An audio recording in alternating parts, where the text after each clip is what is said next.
Hello guys, good morning, good afternoon, and good evening. This is Chef Life by Abby Chan.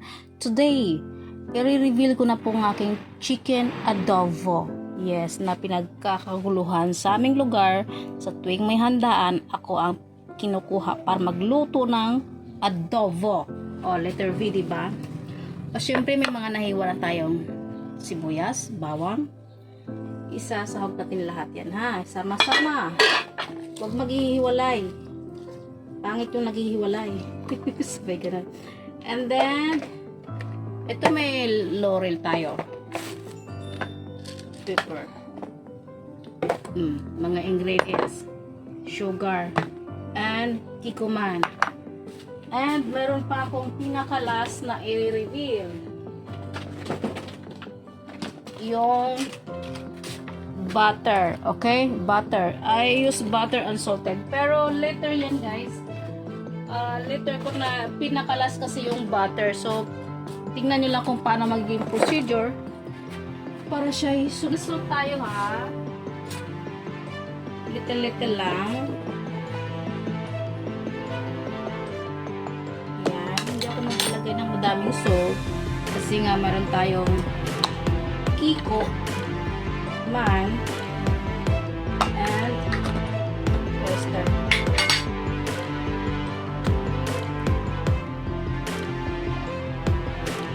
Okay.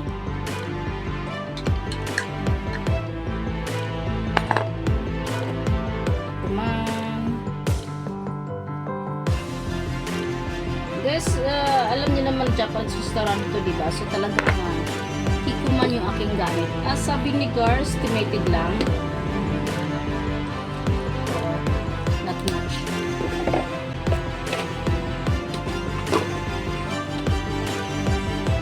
So, laurel, ublak, madami akong maglagay.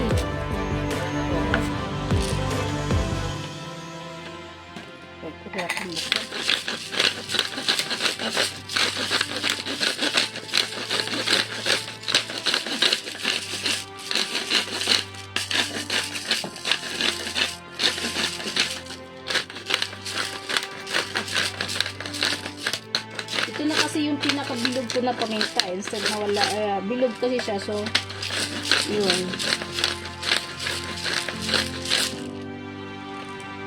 Whole pepper, ano yan? Whole paminta. O, yun yung mga ingredients natin, ha.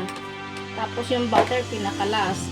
Siyempre, ang gagawin natin dyan ay lalamasin nyo. Oo, lalamasin nyo yan. Gamitan nyo ng kamay. Yes. Gamitan ng kamay. Diba? Kasi ang kamay natin ay punong-puno ng ano yan. Pag humaplos ka ng mga pagkain, punong-puno ng pagmamahal yan. Kaya sumasarap eh. Make sure naman malinis yung kamay nyo, no? Diba?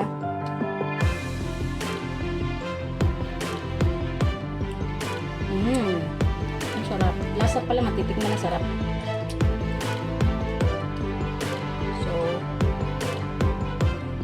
start.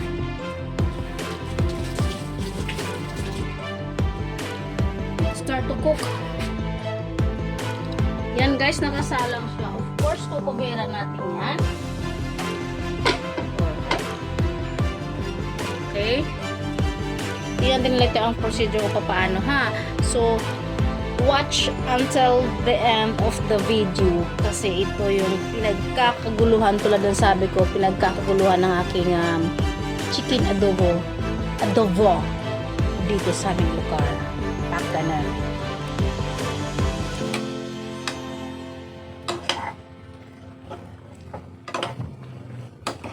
Wow, amoy pa lang ulam na.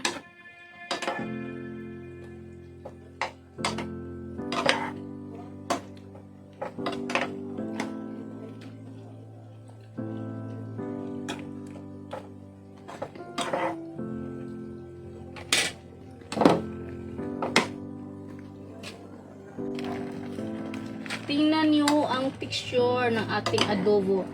Hindi pa to tapos guys, ha. This is not the end, of course.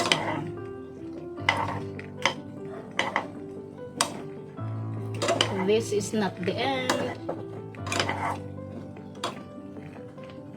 Before, nag-slice ako dito para madali siyang maluto. Pero ayaw kong sirain yung legs. Gusto kong maganda pa rin yung legs.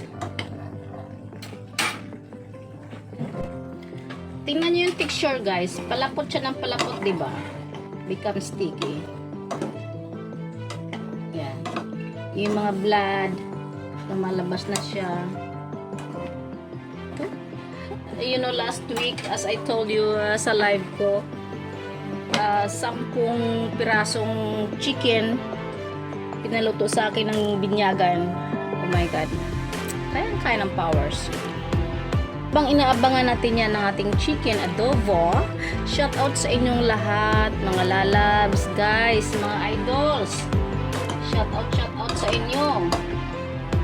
And hopefully, you like my food, my videos. This is the first time to share everyone my secret, the ingredients of chicken adobo. No, this is not secret na kasi nga isinare ko na eh. Pero dito sa amin hindi ko pa sinishare sa kanila ang aking chicken adobo. Wala pong nakakalam ito sa amin, ako pa lang. Yes, kanya-kanya tayo signature nating chicken adobo, diba? Naka-medium heat lang siya, guys, ha, para hindi naman sunog yung sauce. Ayan, palapot na siya ng palapot, oh. Grabe. Pag natikman nyo to, guys, huwag nyo kalimutan pangalan nyo, ha.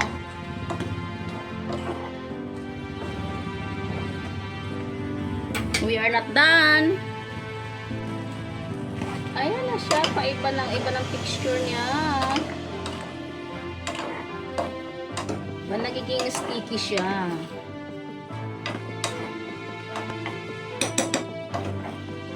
Wala pa yung butter natin, guys, di ba? So, hintayin nyo kung saan yung ilalagay, kung paano ko ilalagay ang butter. Oh my God. Yung ating butter. Malapit na siyang maluto. Hintay kayo sa butter kung saan ko siya ilalagay. Guys, tingnan niyo yung texture, oh. Paluto na siya ng paluto. Oh my gosh. Kailangan palambutin pa natin ng konti yan. Oo. Look at the picture. I'm so happy kasi nga pinagkakagulo. Luto na yan actually. Oo. Luto na siya. Okay. Luto na ng ating chicken. Wait lang, guys, ha. And luto na siya, guys. Patayin mo na yung apoy. Ibubuhos natin dito yan. Luto na siya eh. Now, doon natin ilalagay ang butter sa fry pan. Butter. Puro kalukuhan na siya. Initin natin ang fry pan. Ilalagay natin yung butter.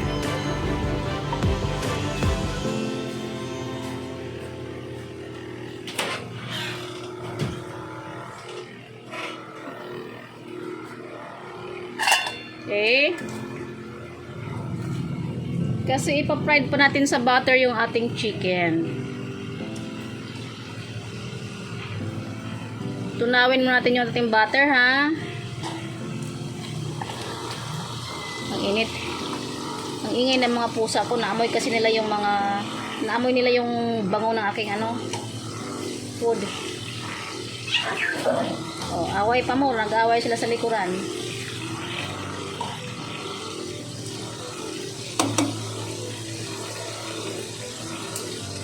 Tapos, ipa-fried natin yung ating chicken. Ipa-fried natin siya sa butter until na mag-light siya ng golden brown. Huwag nyo itapon yung sauce kasi ibabalik natin yan. Oh my God.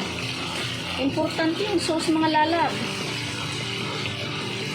Huwag itapon ang sauce, ha. Kasi ibabalik siya later.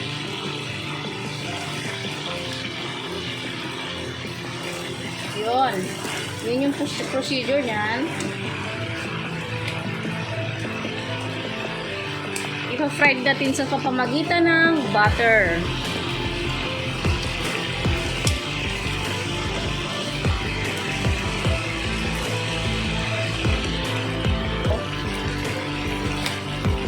Balik ka rin.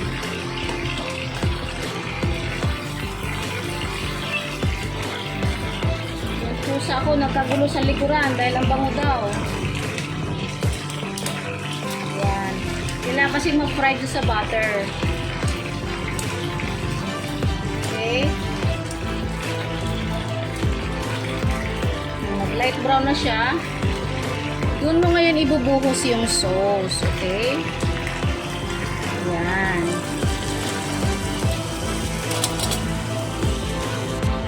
Diba nabuhos natin yung sauce? So, haluin mo ngayon. Haluin yan. Halo, halo, halo. Yes, low fire rin ha. Naka-low fire tayo. Oh, look at the picture of ating adobo. Sabaw pa lang ulam na. This is it. It's done. Titikman natin. Papakita ko sa inyo gano'ng kasarap. So guys, ayan ang ating finished product ng chicken adobo ni Chef Life by Abby Chan. At nilagyan natin ng decoration, bell, and flower ng blue ternate. Now, titikman natin kung gaano kasarap yan. Believe me. Ito na yung chicken adobo ni Abby Chan na pinagkakagaluhan dito sa aming lugar. Yes. Oh. Titikman natin yung pusa ko ng gugulo eh. Tikman natin ha.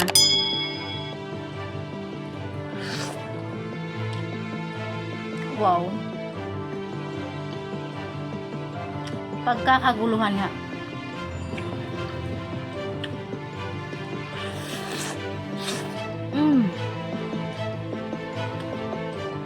Grabe, sarap. Sauce pa lang, ulam na eh.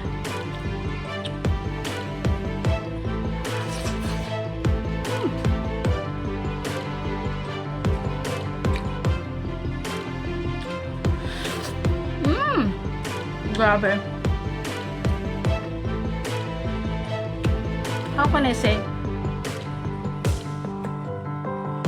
Hindi ko sila masisisi kung bakit ako laging kinukuha nila pinapaluto ng chicken adobo tuwing may handaan. Chicken adobo. Kasi ang sarap naman talaga.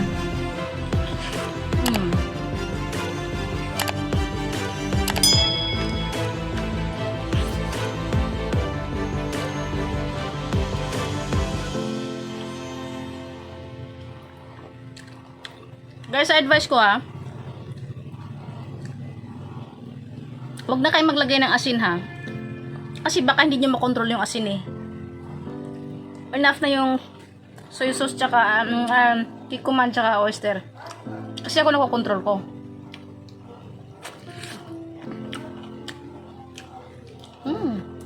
Harap.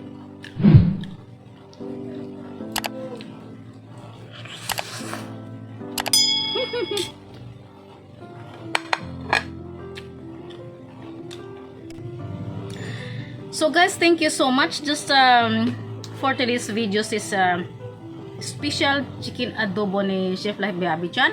At shinare ko na sa inyo yung ating mga ingredients, paano ginawa, para naman matikman nyo ang masasabi kong pinagmamalaki kong chicken adobo dito sa aming lugar. I love you guys and shout out everyone. Please subscribe my channel and click the bell button and hit the bell. Whatever, please. Love you guys. Bye bye.